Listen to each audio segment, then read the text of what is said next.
today we are talking to John Sweeney. John Sweeney is a British investigative journalist and writer. He worked for The Observer and the BBC's Panorama and Newsnight series.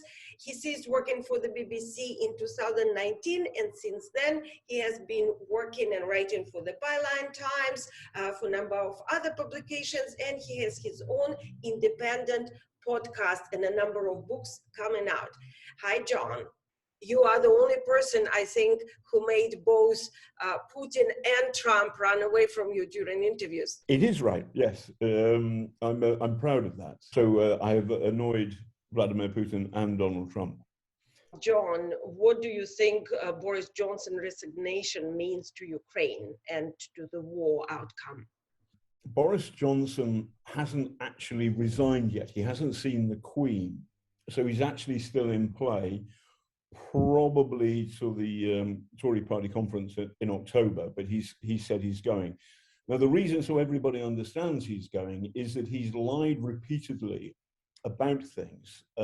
And so in particular, during the lockdown, all of us in Britain, most countries in the world, were under a massive social pressure with backed up by criminal law to respect the rules, and rule number one was no parties, no mass gatherings. And so, for example, when my cousin died of COVID, Paul Sweeney, there was no wake, but there was a funeral. I drove 4 hours to Liverpool, went to the funeral for an hour, and then I drove all the way home. There was no wake, there was no party, there was nothing.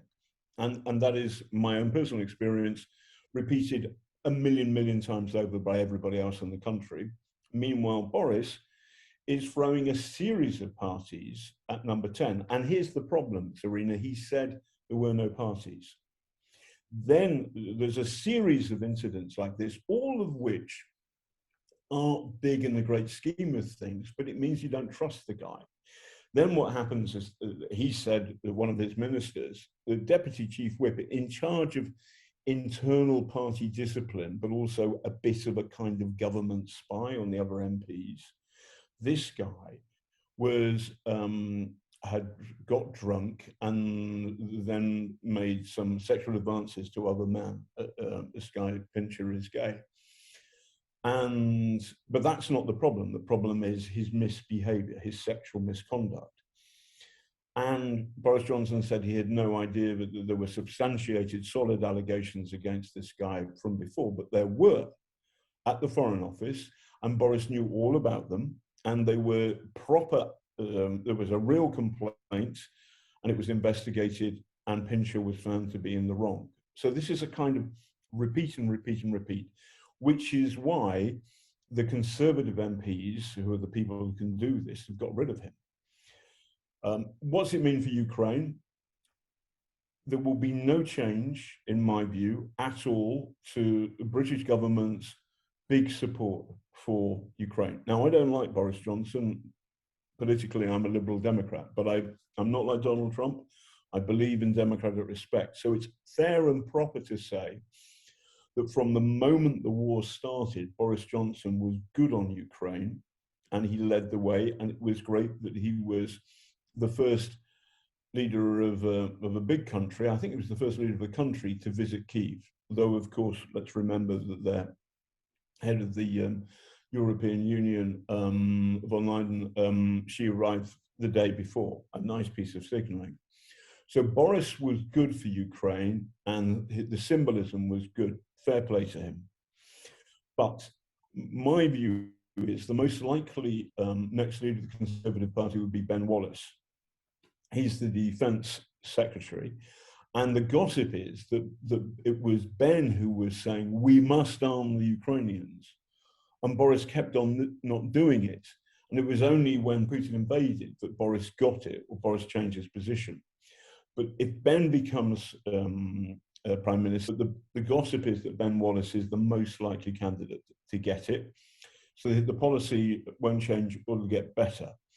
As far as the Liberal Democrats are concerned, I've just been in touch with their foreign affairs spokesman, who really is just saying, really admire your reporting. And so Leila's view of Ukraine is exactly mine, and also that also goes true for the Labour Party. I would suspect that Keir Starmer, if he becomes Prime Minister, which is likely in the medium term or for the next election, I think that's more likely than not, because Brexit's such an economic disaster for us.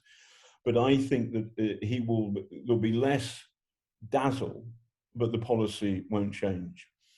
I think what's become obvious in the last couple of months is that Ukraine is not going to lose this war. Therefore, we have two alternatives. We keep the war going for as long as possible.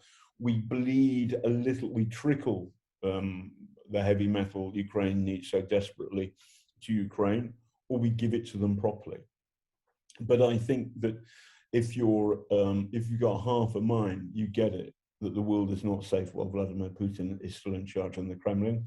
The fastest way of getting rid of him is to make it bleeding obvious to the Russian people that Vladimir Putin has made a catastrophic mistake for Russia, that Russia will stand in shame for decades in exactly the same way that Germany had to do quite properly after the horrors of the Third Reich and the Second World War. And Putin has now turned into a bit of a Hitler, and Russia in the future will have to say sorry, and will have to pay the Ukrainians, and will have to, as Willy Brandt did, a new Russian leader will have to kneel in front. What Willy Brandt did was kneel at the shrine to the Warsaw Ghetto, and the new Russian leader has to do that. So I don't think the British position is going to change at all. I think as a Brit, I feel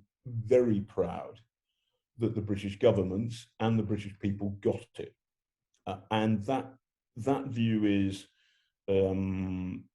extremely popular.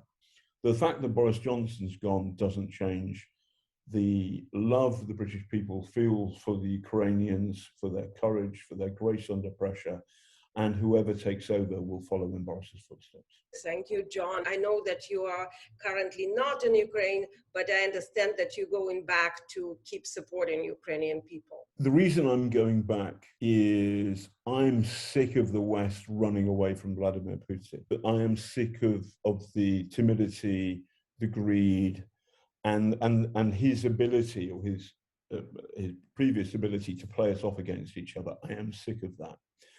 And weirdly,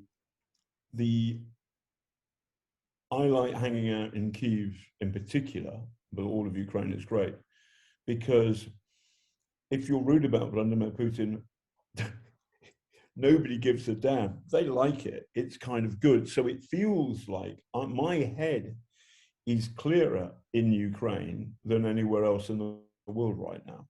And the reason I'm there is not because I'm supporting the Ukrainian people, is because I'm supporting the struggle of the world against Vladimir Putin, including the Russian people's fight against Vladimir Putin. And the best place to do that is Ukraine. There's no question in my mind whatsoever. And the best thing we can do is to help arm the Ukrainians, send them the heavy metal they need, send them money for charity, but also send them money for guns. And I think that that if you break the Russian army, then Putin's finished, and then he will be replaced by somebody, although the system will jerk and the machinery will be wonky, but somebody will come along who will be anti-Putin, who will represent the better Russia, because people, I think, are sick of it and they realize the mistake they've made. And we won't feel safe until that happens. So it is in the British national security interest and the wider national security or international interest of the Western world and democracy, all the democracies in the world, we need to see the Russian army defeated in Ukraine. I've written a book about all of this. It's called Killer in the Kremlin.